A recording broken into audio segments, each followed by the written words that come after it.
Vous écoutez Devoir d'enquête, la vie ruinée de Charles, deuxième partie.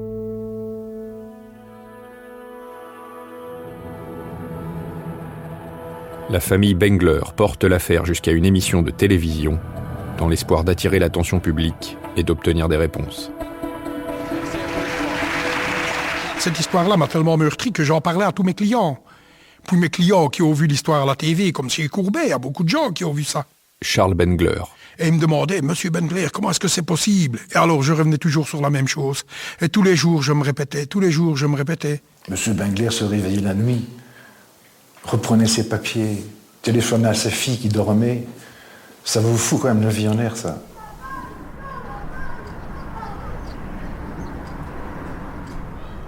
Plus instruite que ses parents, la fille aînée des Bengler épluche à l'époque les virements que son père laissait dans des boîtes à chaussures. La surprise est de taille. Cela fait 10 ans que les extraits de compte sont des faux. On a pu se rendre compte que le solde précédent est supprimé. Nadia Bengler, fille de Charles et Evelyne Bengler. Et sur le faux, donc. Voilà, sur le faux. Et on ajoute un nouveau solde. On fait miroiter donc à mes parents qu'ils ont 20 000 euros sur leur compte, alors qu'en réalité, ils n'en ont plus que 8 000. C'est ça. Et c'était comme ça sur tous les comptes, la différence? Il y avait une différence? C'était énorme, oui. Oui. Sur à peu près, je vais dire 150 000 euros. Enfin, sur le compte courant, il devait y avoir à peu près 20 000 euros et il en restait 4 000 au final, quand on a vraiment découvert l'affaire. Et sur les livrets d'épargne de papa, il devait y avoir environ 100 000 euros pour 4 livrets. Et il restait quelque chose comme tout à peine 400 euros pour les 4 livrets. Pour les 4? Oui. L'arnaque aurait pu durer encore longtemps. Les Bengler vérifiaient jusque-là une seule chose, que les clients aient bien payé leurs factures. Comme sur papier le solde augmentait sans cesse, il n'y avait aucune raison de s'inquiéter. C'est au moment de l'enquête, quand le siège central de la banque a donné les extraits authentiques, que la différence abyssale entre ce que Charles Bengler pensait avoir sur ses comptes et le solde réel est apparue.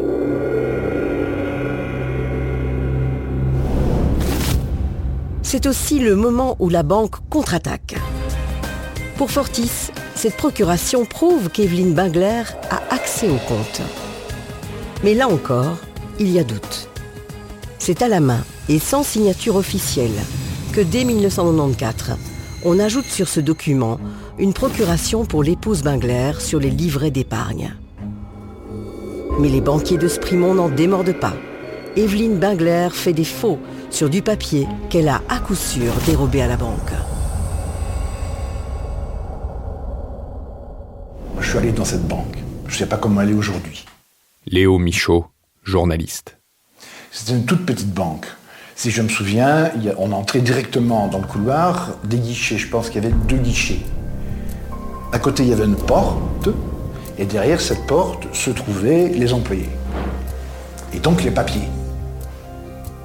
Donc pour aller voler des quantités de papiers pendant autant d'années, il fallait passer la porte, qui était probablement fermée à clé, rentrer dans les bureaux open space, aller savoir où se trouvaient les papiers, aller voler les papiers, ressortir avec une liasse, je sais pas, dans son sac, dans son chapeau, je sais pas où, et une fois sorti, aller où pour imprimer? Madame Bengler a une imprimante. J'ai des gros doutes. De faux extraits quasi parfaits sur du vrai papier bancaire. À l'époque, cette simple femme au foyer prend les traits de la Matahari locale. Elle aurait visiblement pensé à tout. Pour que son mari ne s'aperçoive de rien, elle aurait réussi à calculer au cent près les intérêts sur les comptes d'épargne. On me paye mes intérêts. Le 27 du 1 2004, on tire 2500 € pour payer mes intérêts. On le tire de votre compte à vue. On me le tire de mon compte à vue. Alors, qui lui a volé ces 100 000 €? Impossible pour Charles que sa femme ait pu être aussi machiavélique. Lui qui, au départ, avait cru sur parole les banquiers, commence à douter de leur honnêteté. L'ancienne Fortis, c'est une agence de famille où tout le monde connaît tout le monde, mais où, étonnamment, pendant 10 ans, personne ne va lui avouer qu'on est en train de le plumer, petit à petit. On le lui dit quand il n'y a plus un bal. Et non seulement on le lui dit quand il n'y a plus un bal, mais on lui dit déposez plainte contre votre femme. Donc pendant X temps, il laisse la femme vider les comptes, et quand ils sont vides, évidemment, ils n'ont plus rien à retirer, c'est fini. Ok, game over, terminé. Qu'est-ce qu'ils font? Tout de suite, ils désignent le coupable. La coupable. Charles Bingler va tenter de mener sa propre enquête auprès de la directrice de la banque, avec les moyens du bord.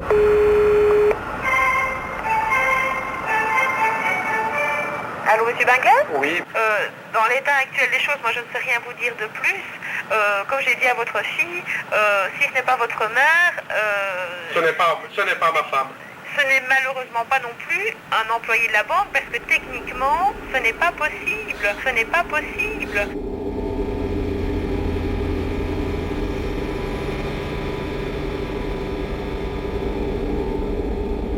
Une femme seule, illettrée, pourrait donc techniquement réussir une opération impossible pour des banquiers expérimentés. Cette stratégie de défense ne va pas tenir la route. D'abord entendu comme témoin, un banquier va nier à plusieurs reprises. Puis, coup de théâtre, après 2 ans, il va enfin avouer. Avec la machine à écrire d'un collègue, il confectionnait bel et bien de faux extraits. Quand un des agents avoue, qu'est-ce qu'il dit par rapport à madame? Ah non, pour eux, c'est mon épouse qui retirait l'argent, eux, ils ont fait les faux par sympathie. Par sympathie? Par sympathie, oui, sympathie. Mon épouse vite mes comptes, il faut des faux par sympathie. Dans son interrogatoire, le banquier assure que Mme Bingler n'arrivait pas à rembourser une somme qu'elle avait dérobée et que son mari allait la tuer. Ses collègues savaient et l'avaient mise en garde, mais il avait malgré tout continué. Il accuse Evelyne Bingler aurait dérobé l'argent de son mari pour aider ses filles en difficulté. Vous imaginez, tous les employés d'une banque dans une grande solidarité avec une pauvre dame décident de monter ça et de lui donner beaucoup d'argent. C'était mon deuxième exemple. Dans le monde d'une coalition comme ça, si bienveillante, d'employés de banque et de banquiers, de directeurs d'agence, je veux dire, qui disent « Oh, pauvre Madame Bingler, pauvre Madame Bingler ».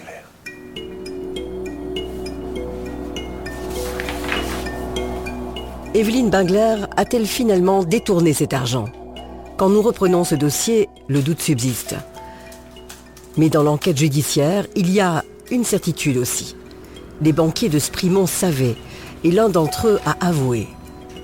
Alors pourquoi un tel silence de la part de l'employeur? Ni à Sprimont, ni au siège social à Bruxelles, personne ne réagit, ne présente d'excuses. Nous écrivons à l'avocat de BNP Paribas Fortis. Plusieurs mois s'écoulent, nous insistons et la réponse tombe. Aucune communication n'est possible. Nous interpellons directement la banque, mais là encore, on refuse de s'exprimer. Pour moi, c'est tout simplement dégoûtant. Leur devoir était de présenter leurs excuses, de reconnaître que oui, en effet, plusieurs de leurs employés étaient en tort. Mais non, on a l'impression de nous être les coupables de tout. 4 ans après avoir découvert les vols, le couple Bingler arrive au palais de justice. Charles va s'asseoir sur le banc des victimes, Evelyne sur le banc des prévenus. Elle va y retrouver l'employé qui a avoué. Tous croiseront les autres employés de la banque, entendus comme simples témoins.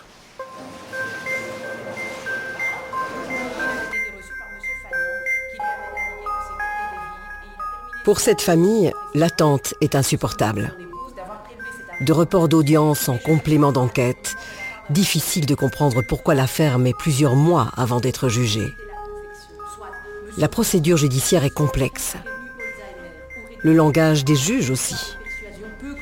À l'heure du verdict, la présidente du tribunal correctionnel annonce que les préventions contre Evelyn Bengler ne sont pas établies. Est-ce qu'elle comprend tout de suite au moment où le juge prononce ce jugement, ce qu'il arrive? Je crois qu'elle ne l'a pas réalisé de suite, c'est plutôt en sortant de la salle d'audience, quand elle a parlé avec son avocat et là on a vu vraiment son visage changer et qu'elle était soulagée, quoi.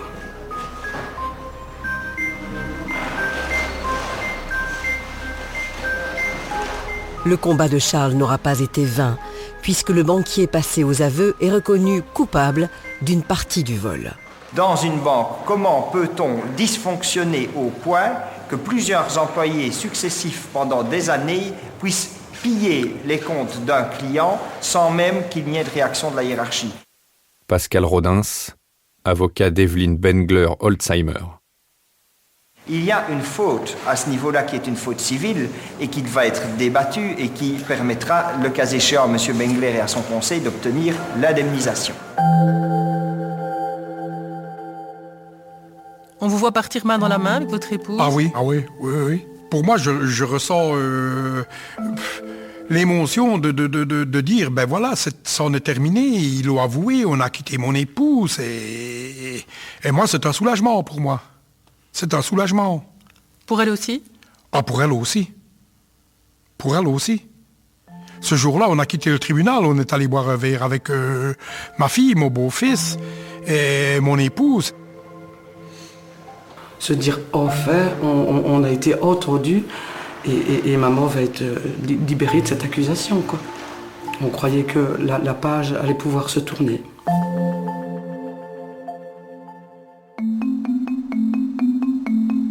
Mais les Bengler vont déchanter. Le parquet décide d'aller en appel. Il faut tout recommencer et se défendre encore. Un nouveau coup de projecteur aussi sur la Fortis, une banque en pleine tourmente. À l'époque, elle est au bord de la faillite. Le rachat par BNP Paribas est en cours de négociation.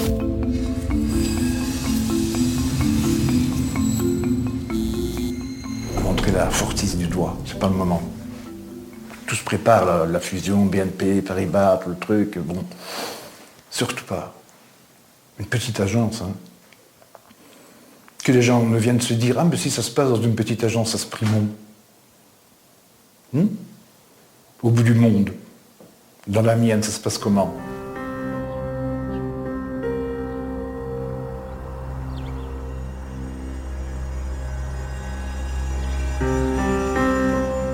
C'est la veille de Noël, 7 ans après la découverte de l'arnaque. Charles et Evelyn Bengler préparent la fête. Elle aura un goût amer. Leur destin va à nouveau basculer. Pour la cour d'appel, Evelyn, avec l'aide de banquiers, a bel et bien dépouillé son mari. Elle est condamnée à 1 an de prison avec sursis. Là, tout s'effondre. On se dit qu'on s'est battu comme ça parce qu'on c'est vraiment comme des acharnés. Quand je vois mon papa, il connaît son dossier par cœur. En plus, l'avocat de ma maman à l'époque avait dit que elle avait tellement été bien acquittée que personne ne reviendrait contre cette décision. Donc nous, on y est allé tellement confiants. C'est vraiment tout s'est effondré, vraiment. Charles Bengler est rongé par un sentiment d'injustice. Sa femme est condamnée. Mais le plus dur reste à venir. Comme ils sont mariés sous le régime de la communauté des biens, il doit prouver qu'il n'a pas profité de l'argent détourné. Il risque de ne rien récupérer. Et ça va continuer, on ira jusqu'au bout. Et on aura gain de cause à la fin. Qu'est-ce qu'il fait M. Bengler à son âge? Il remonte dans son vieux camion et il va faire le travail de vider les fosses septiques des gens. Avec tout l'argent que Madame Bengler lui aurait remis, il aurait continué à faire ça? Moi, je crois pas. Il prenait sa pension normale et il profitait de son argent. Enfin, que voulez-vous? On espère bien récupérer. Moi, tout est foutu. Tout, même mon ménage, moi. Tout, je vous le jure, tout. Même envers mes gosses, envers mon mari, tout.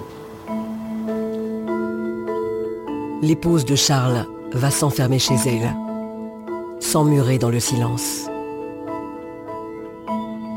En 2016, elle m'a pris dans ses bras, elle m'a dit, voilà, papa, l'année prochaine, il n'y aura plus de Noël. Elle m'a dit, d'abord, j'étais content d'avoir vu mon frère, ma belle-sœur, à Noël ou au Nouvel An. Et elle dit, l'année prochaine, il n'y aura plus de choucroute, il n'y aura plus de fête. Ben, je dis, si, maman, on fera encore la fête l'année prochaine. Tu feras encore ta choucroute. Et oui, ben, mon épouse a fait une crise cardiaque et elle est tombée devant moi, là. Et voilà, et 5 jours plus tard, le 13, elle décédait.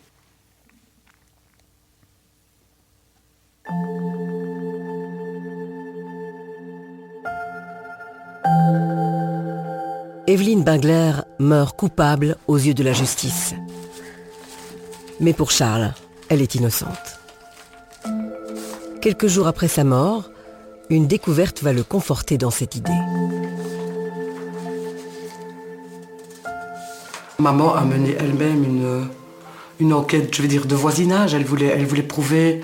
Enfin, les voisins ont écrit des lettres pour décrire maman, quoi, que c'était une femme qui était dans son voisinage, qui ne bougeait pas beaucoup de la maison. Mais même ça, personne n'en a tenu compte. C'est bien triste pour maman qu'elle soit partie de cette façon-là. Imaginez-vous un peu, elle ne me le disait pas, mais comment mon épouse le vivait mal. Elle le vivait très mal. Ça l'a fait souffrir? Énormément. Énormément, et ça je le sais. Mais le pire de tout, si elle a souffert, c'est moi qui l'a fait souffrir en ayant déposé plainte contre mon épouse ce jour-là. Vous vous sentez coupable de ça? Énormément. Je me battrai jusqu'au bout. Je sais que ce n'est pas mon épouse. Je sais que ce n'est pas mon épouse. Voilà.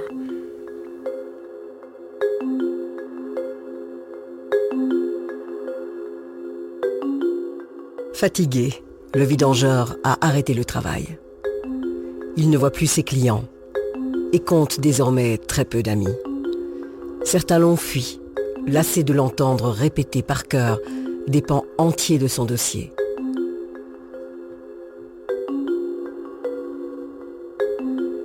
Désormais seul, c'est nuit et jour que Charles ressasse son histoire.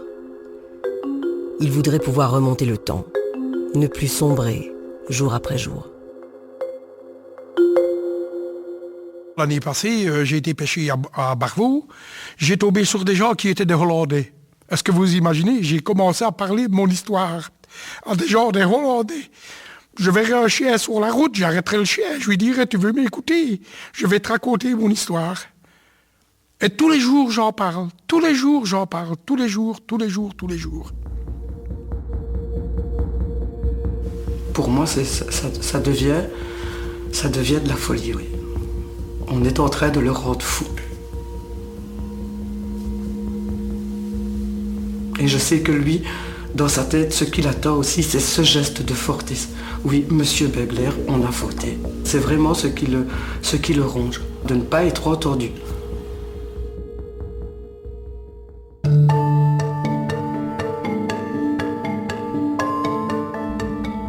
C'est un homme affaibli qui arrive pour la dernière fois, seul, au palais de justice. Ce matin, il va être question d'indemnisation. Mais la folie est-elle en train de le guetter? Perdu, il rumine encore et toujours les mêmes chiffres. Et là, il n'y en a plus que 4 770. 4 770 €, comme toute fortune, vous imaginez un peu? 4 livrets d'épargne vide. Donc, c'est aberrant. Je voudrais que ça se classe. Ou alors, le plus vite, aller retrouver mon épouse. Moi, c'est mon seul souhait pour le moment. C'est mon seul souhait. L'avocat de la banque Fortis s'offense de la présence de l'équipe de tournage, refusant de leur accorder une interview et accusant Charles Bingler d'avoir médiatisé son dossier. Mais pour l'avocat de Charles Bingler, on ne parle pas d'un dossier, mais de toute une vie. Il a mis l'argent de toute sa vie professionnelle, toutes ses économies, il l'a mise dans une institution dans laquelle il avait forcément confiance. Christian Griglevich, avocat de Charles Bengler. Et qui était l'institution, à l'époque, dans laquelle on pouvait peut-être avoir, sans doute à tort, le plus confiance en Belgique.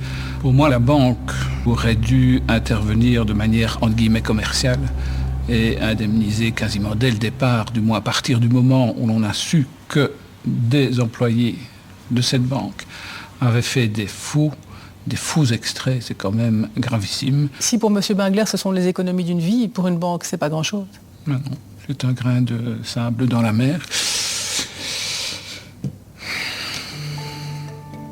C'est assez inhumain, je vais dire. Ce jour-là, c'est la première fois depuis près de 10 ans de procédure que Charles Bengler peut enfin s'exprimer. Il doit parler de son préjudice, mais il n'en démord pas. Il veut défendre l'honneur de sa femme. Il refuse d'entendre qu'aux yeux de la justice, elle est définitivement coupable. Ému d'avoir pu prendre la parole, il sort plein d'espoir. Vous espérez un geste de la banque? J'espère un geste de la banque. Et je crois que la banque, il faut être humain et je crois qu'il faut le faire. Je crois, pour moi, il faut le faire. Il faut faire un geste. Répit, un peu d'énergie retrouvée. Mais une fois encore, il va déchanter. La banque ne fait pas de geste. Elle se conforme à la décision de justice. 10 000 € lui sont versés au titre de préjudice matériel. Mais troublé par l'état mental de Charles Bengler, le juge ordonne une expertise psychiatrique pour établir un préjudice moral. C'est une nouvelle procédure très longue qui vient de commencer. Faire justice soi-même, ça me servira à quoi? Je vais vous dire quelque chose, j'ai des petits-enfants derrière. Et mes petits-enfants, je les adore. Je les adore. Là où on me mettrait les bracelets, on me coudira à l'enterre, je vais aller faire 10 ou 15 ans de prison. Non, je préfère les passer dans mon lit avec le petit chien de mon épouse. Voilà, je ne veux pas en arriver à ce point-là. Je suis un type très honnête, je ne le ferai jamais. Jamais.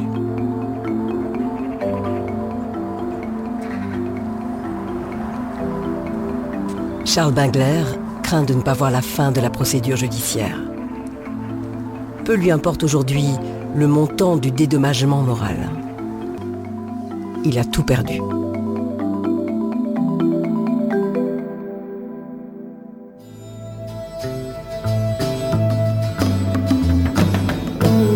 Vous venez d'écouter Devoir d'enquête.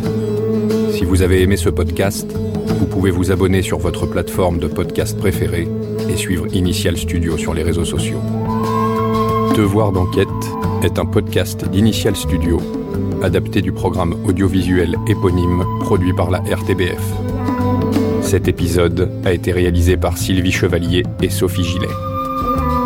Production exécutive du podcast, Initial Studio. Production éditoriale, Sarah Koskiewicz et Mandy Lebourg, assistée de Cypriane Liger. Montage, Johanna Lalonde, avec la voix d'Emmanuel Rebinder.